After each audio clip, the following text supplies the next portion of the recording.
Everyone, this is your Preeti ma'am, and today we are going to discuss part 2 of chapter 12 from class 6 textbook, that is electricity and circuits. If you are new to my channel, do consider subscribing it right now and press the bell icon for latest updates. Also, you can follow me on Instagram and on my Facebook page where I upload the answers for quick assignment given in your textbooks. Now, without further ado, let's start with today's class. Let's start our discussion from the topic lighting up a bulb with a dry cell. तो हमें क्या पता है कि bulb तभी light up होगी जब उसके थ्रू इलेक्ट्रिसिटी पास होगा. कैसे? So here it is given with the help of a electrical circuit. तो नेक्स्ट हमारा टॉपिक इसके बाद इसके कंक्लूशन से ये आ जाता है कि we are going to read about electrical circuits. ठीक है, तो इलेक्ट्रिकल सर्किट्स होता क्या है? Let's see. The complete path of flow of electricity from one terminal of the cell to its other terminal through various electrical component is called electrical circuit. तो यहाँ पे आप डायग्राम में भी देख सकते हैं इलेक्ट्रिकल सर्किट क्या होता है. एक कंटिन्यूस फ्लो प्रोवाइड किया जाता है इलेक्ट्रिसिटी को, जो कि एक टर्मिनल से दूसरे टर्मिनल तक पूरा कंटिन्यूसली पास होता है थ्रू वेरियस इलेक्ट्रिकल कंपोनेंट्स के द्वारा. ठीक है, तो उस पूरे complete path of flow of electricity को हम कहेंगे इलेक्ट्रिकल सर्किट.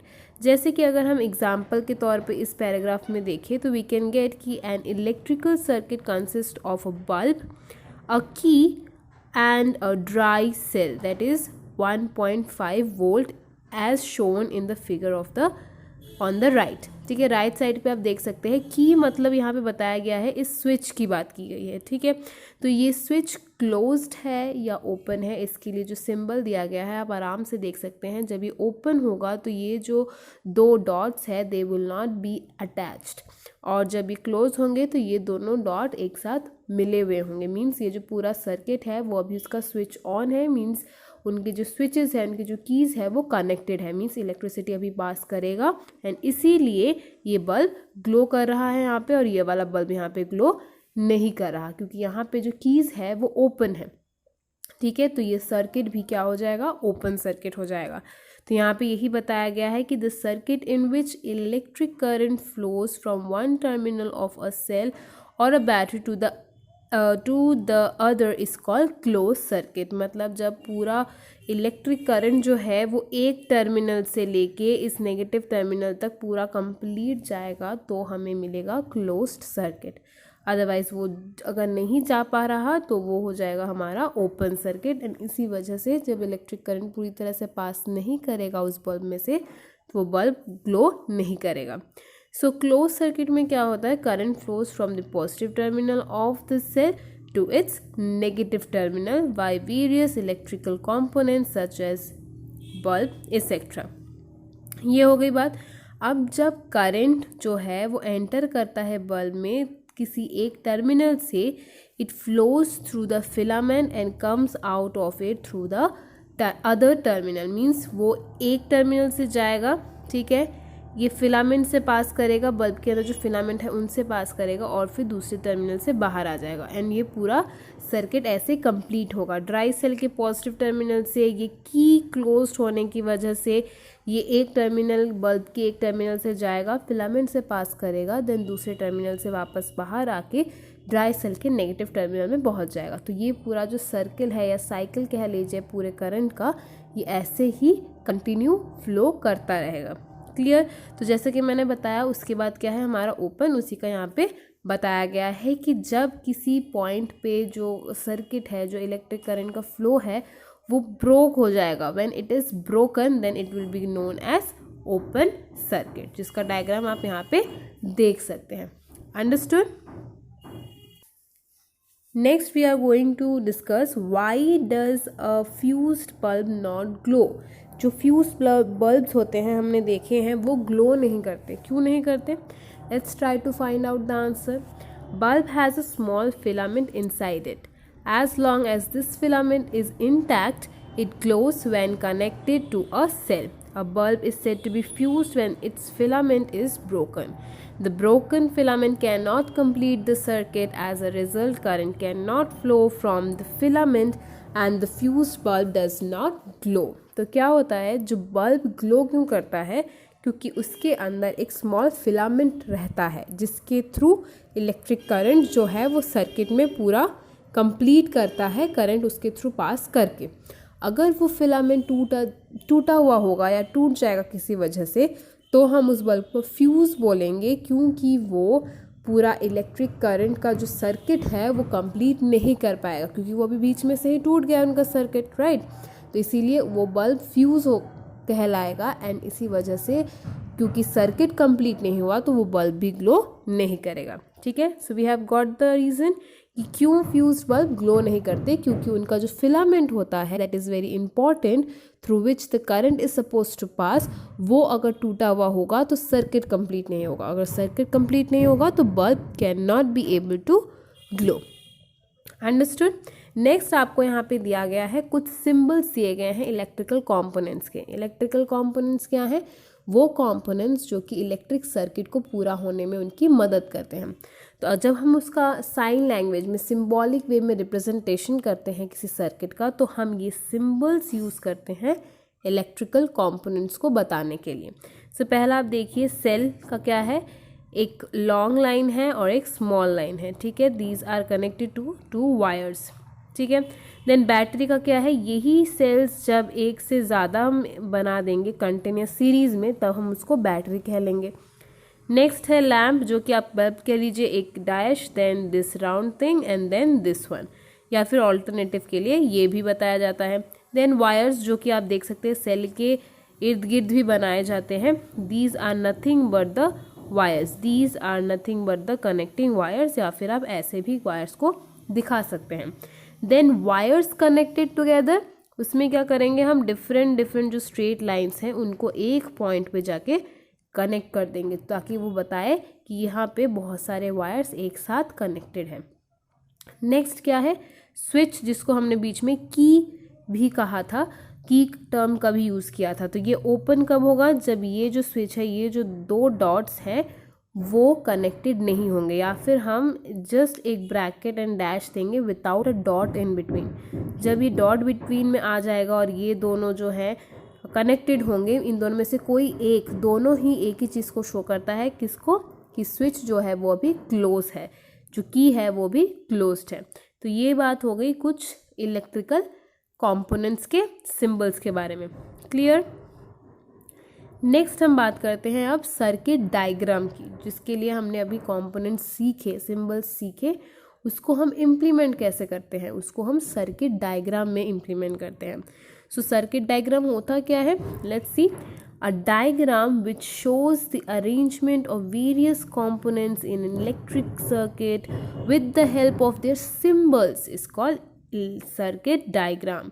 तो एक ऐसा डायग्राम जो कि एक इलेक्ट्रिकल कंपोनेंट्स को शो करता है, कि इलेक्ट्रिक सर्किट का पूरा स्ट्रक्चर और अरेंजमेंट हमें बताता है सिंबल्स के थ्रू, उसको हम कहेंगे सर्किट डायग्राम। तो यहाँ पे आप देख सकते हैं, ये जो सर्किट डायग्राम है, दिस इज़ ओपन सर्किट, क्योंकि यहाँ पे जो की है वो ओपन है। और ये जो सर्किट डायग्राम है ये क्लोज सर्किट डायग्राम है, क्योंकि यहाँ पे जो कीज़ हैं ये क्लोज्ड है, ठीक है। मीन्स यहाँ पे सर्किट पूरा कंप्लीट हो रहा है, इलेक्ट्रिसिटी पूरी तरह से पास कर रही है, और यहाँ पे नहीं कर रही, बिकॉज ये जो सर्किट है वो ब्रोकन है इन बिटवीन। कहाँ से ब्रोकन है, इन कीज़ के यहाँ से, क्योंकि ये कीज़ जो है वो क्लोज्ड नहीं है, ठीक है। अब बात करेंगे इलेक्ट्रिक स्विच की। तो switch is a device that makes और ब्रेक्स अ सर्किट। तो स्विच ही वो पॉइंट है जहाँ से हम कहते हैं कि ये सर्किट ब्रोकन है और नॉट, बिकॉज वही एक चीज़ है जो कि किसी भी सर्किट को, किसी भी इलेक्ट्रिसिटी करंट के पास करने के लिए जो सर्किट बनाया है हमने, उसको मेक श्योर करेगी कि ये पूरा कंप्लीट होगा, कि ये बीच में इलेक्ट्रिसिटी कहीं पे ब्रेक हो जाएगी, ठीक है। The on off mechanism in any electrical circuit is controlled by a switch. तो ऑन ऑफ का जो डिपार्टमेंट होता है भाई, वो चला गया स्विच के पास, ठीक है। तुम्हारी मर्जी, तुम्हें ऑन करोगे तो सर्किट या करंट पूरा पास करेगा, तुम ऑफ रखोगे तो फिर वो करंट पास नहीं कर पाएगा, ठीक है। तो when switch is in of position, जो कि मैंने बताया, तो सर्किट जो है वो ओपन रहेगा, इलेक्ट्रिसिटी पास नहीं कर पाएगा, सर्किट अधूरा रह जाएगा, ठीक है। और जब स्विच जो है वो ऑन पोजीशन में है तो करंट जो है वो पास कर पाएगा, क्योंकि सर्किट जो है वो क्लोज्ड में है, ठीक है, इसलिए पूरा कंटिन्यूस करंट का फ्लो रहेगा। अब बात करते हैं इनसाइड द टॉर्च की, means let's talk about what is happening inside the torch. तो पहले उसका जो एक्सटीरियर है उसको देख लेते हैं। उसमें एक होगा प्लास्टिक या मेटेलिक केसिंग होगा, एक सीलिंग रिंग होगा, और उसके अंदर का जो सर्किट है वो क्या है, उसमें दो सेल्स है जो कि मिलके एक बैटरी बना रहे हैं, और उसका जो नेगेटिव टर्मिनल है दैट इज मेटल स्प्रिंग, जो कि एक नेगेटिव टर्मिनल की तरह एक्ट करेगा, और जो पॉजिटिव टर्मिनल है वो एक बल्ब फिलामेंट के साथ अटैच्ड होगा, ठीक है। और आप यहाँ पे देख सकते हैं कि मेटल स्विच का एक पोर्शन है, जब हम इस स्विच को स्लाइड करेंगे तो ये जो है ये मेटल के साथ कांटेक्ट में आएगा, और ये जो पूरा सर्किट है वो कंप्लीट होगा, and then the bulb will glow. अब जब वो बल्ब ग्लो करेगा तो वो रिफ्लेक्टर की मदद से रिफ्लेक्ट होगा और स्प्रेड आउट होगा। क्लियर? सो ये था all about inside the torch, ठीक है।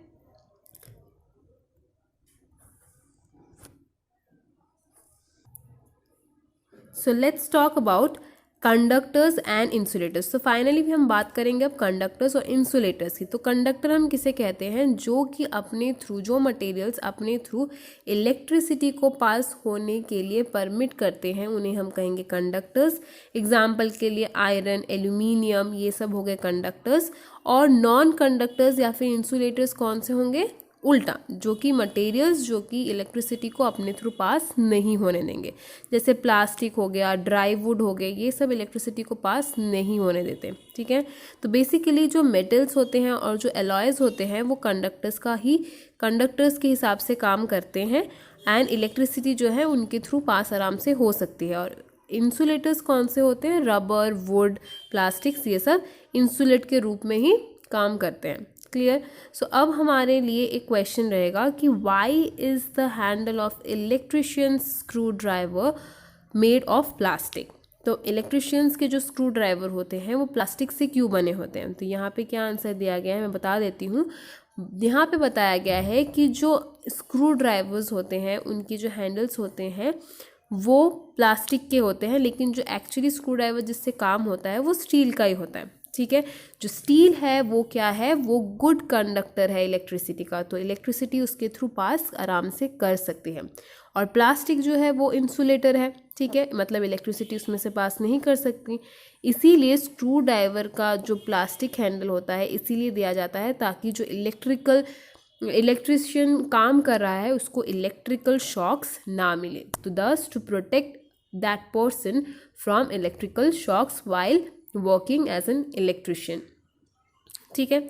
साथ ही में एक और क्वेश्चन क्या दिया गया है कि why are copper wires usually covered with rubber और प्लास्टिक्स। तो इसका भी बेसिक आंसर वही बनता है कि जो कॉपर है वो गुड कंडक्टर है, मींस उसके थ्रू जो इलेक्ट्रिसिटी होगा, जो करंट होगा वो पास कर जाएगा। तो अगर हम उसको टच करते हैं, if we touch them then we will get electric shocks. तो सच वायर्स, वैसे वायर्स को क्या किया जाता है, इलेक्ट्रिकल शॉक से ताकि हम बचे रहें, इसीलिए वैसे वायर्स को हम, कॉपर्स वायर को हम क्या करेंगे, रबर या प्लास्टिक से रैप अप कर देंगे, कवर कर देंगे, जिससे कि हमें इलेक्ट्रिक शॉक ना लगे। Is that clear? So students, that's all for today's class. Also, this marks the ending of explanation of this chapter. In our next video, we are going to discuss the question answers, or you can say the exercise questions of this chapter. Till then, stay tuned and thank you.